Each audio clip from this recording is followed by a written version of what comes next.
Here's another poetic meditation by Edward Taylor.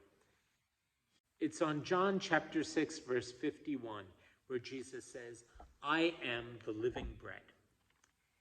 And in this, he thinks about a bird pecking at a piece of bread, like you would toss out for the birds to eat sometimes, and sees himself communing, perhaps thinking of it in terms of communion, or perhaps in other terms, with the Lord through bread. Let's hear what he says. I, kenning through astronomy divine the world's bright battlement, wherein I spy a golden path my pencil cannot mine, from that bright throne unto my threshold lie.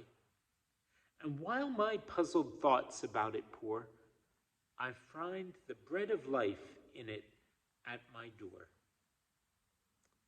When that this bird of paradise put in this wicker cage my corpse to tweedle praise, had pecked the fruit forbid, and so did fling away its food and lost its golden days, it fell into celestial famine sore and never could attain a morsel more. Alas, alas, poor bird, what wilt thou do? This creature's field no food for souls e'er gave. And if thou knock at angels' doors, they show an empty barrel, they no soul bread have.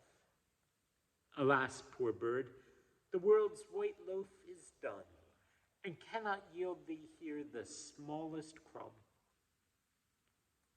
In this sad state, God's tender bowels run out streams of grace, and he, to end all strife, the purest wheat in heaven, his dear, dear Son, grinds and kneads up into this bread of life, which bread of life from heaven down came, and stands dished in thy table up by angel hands.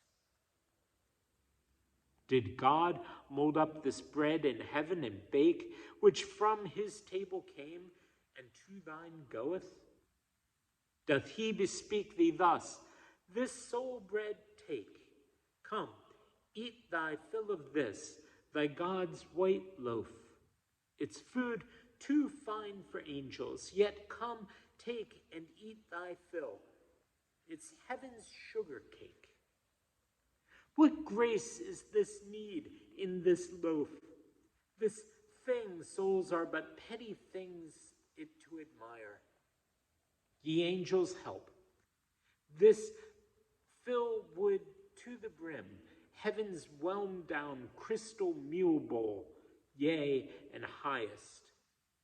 This bread of life, dropped in the mouth, doth cry, eat, eat me, soul, and thou shalt never die.